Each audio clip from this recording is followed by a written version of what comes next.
Hello dear students! In our lesson today, we're going to deal with the reading comprehension.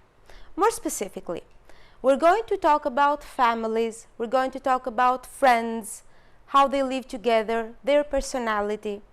But we're not going to deal with a usual family. We're going to deal with the Hadza tribe. So people that are very, very special, and we will see why. Before that, we're going to see some new words so that you can get prepared before we do the reading part. So, some of the new words that we will deal with are.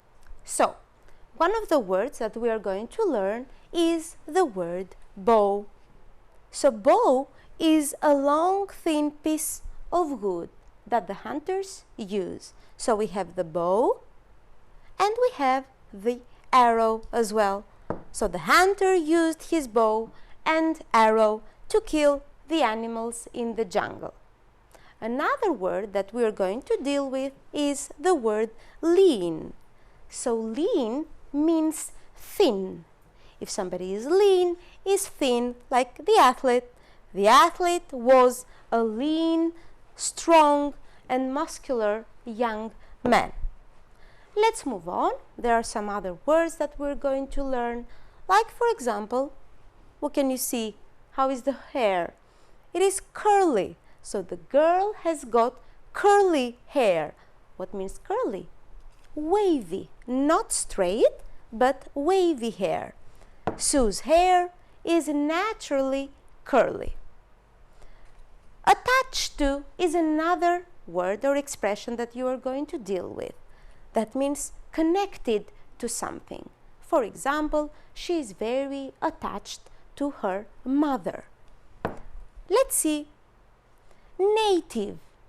That means local. So, our native language, for example, is the Albanian language. Or Hadzan is the native language of the Hadza tribe. Also, we have the word gather. So, to gather means to collect. As we can see here, the little girl is gathering some leaves, for example. Or the women of the tribe gather berries and fruit in the forest. One more new word that we're going to see in the text is the word crop. Crop means produce. So what we get from our land after, of course, we have worked on that. So the main crop that the farmer grows is rice. One more word is the word generous. What does generous mean? Generous means that you have a big heart, that you help, that you give. You don't keep everything for yourself, but you are generous. She is very generous with her family and always buys them gifts. And one more word is the word wander. We can see that these tourists are wandering in the city. So they are going around, they walk aimlessly without any particular purpose. So the meaning of the word wander, do not confuse it with the word wander, that is with an O. It is wander, so walk aimlessly. Let's move on. Now, we're going to start reading the text. After reading it, we have a question. I want you to be careful because the answer is always in the text. I don't think that you will have many new words because we have already explained some of them. So let's start reading together. I have come to the Hadza homeland of Tanzania for a few days with an interpreter. On was Nis.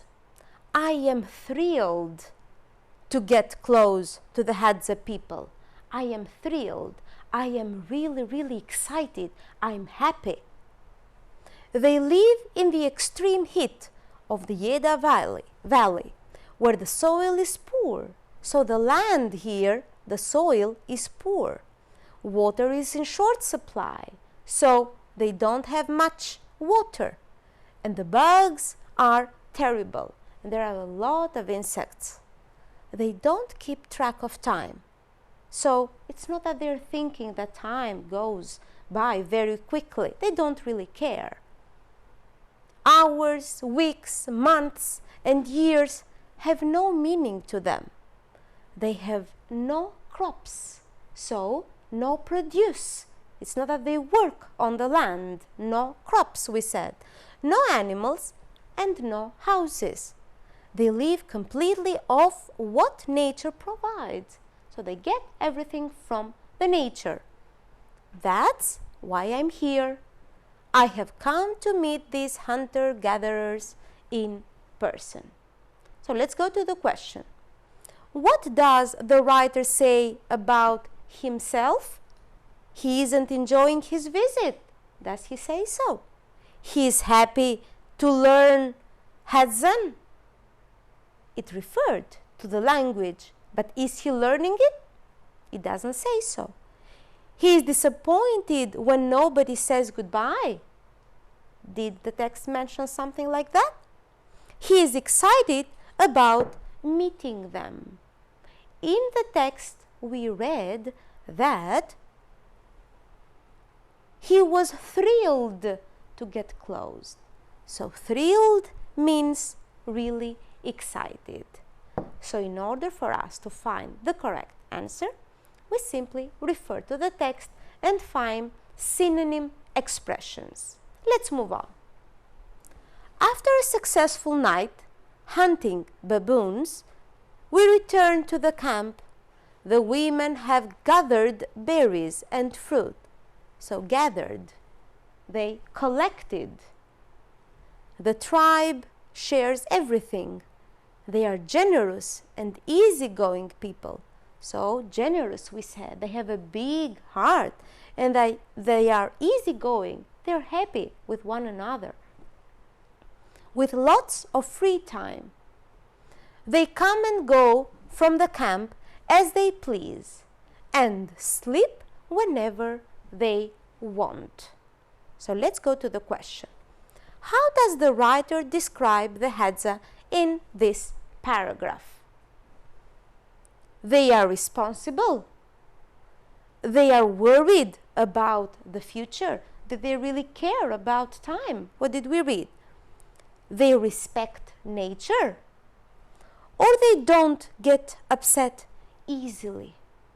So, some of those you can say that they might be, but we always need to find the correct answer in the text. So according to the text, they don't get upset easily because they are easygoing people. So again, we find the synonym, not the exact sentence in the text. Let's move on. When it's time to eat, we gather around the fire. Once the meat is ready, everyone just dives in. So everyone just goes to get the food. You dive in the food. That's an expression. Nobody knows when the next meal is, as the Hadza don't plan for the future. They don't make any plans. We're going to do this or we're going to do that. They wander the land, so they walk, we said, aimlessly, without any purpose. They just walk around, taking food from it whenever they need, carrying their few possessions with them. They carry with them, they get with them some of their belongings, some of the things that they have. So let's go to the question. What does the reader learn about the Hadza from the text? So always the information from the text. They are concerned about time. What did we read? That they don't really care about time. They move from place to place. They worry about their food. They have a fixed daily routine. That is very easy for you to find out since we found the word wander. So they move from place to place. They wander the land, taking all the things that they need for their everyday life. And let's move on. Free from belongings. So it's not that they have many things, just a few things with them. Maybe some money, maybe some clothes, maybe some tools. Free from belongings, jobs, money, and responsibilities, I can't help thinking as I prepare to leave that perhaps the Hadza are better off this way, so they feel good about their way. They don't seem to have any worries. Hadza do not become attached to people or things. They don't get connected with them, not attached. So my arrival and now my departure have had little effect on them. Smiling and walking away, I wonder, now I am thinking, that's with an O, about their future. Is it only a matter of time before the days of wandering here, the valley, are over for the Hadza? I hope not. And we have the question, what might the writer say about the Hadza? They seem happy with the way they live? Their way of life is not good for them and they need our help? Their lifestyle is better than the way we live today? Or they should have their own land and learn to farm? Some of those you might think that could be correct. The point is what is mentioned in the text. So what does the text say? So the correct answer is A. They seem happy with the way they live because they are better off this way and they seem to have no worries about their future, about anything in their life. And we also have a more general question to see what you understood from the text. What is the writer doing in the text? Describing the way the Hadza live? Promoting the hunter-gatherer lifestyle? Helping protect the Hadza tribe?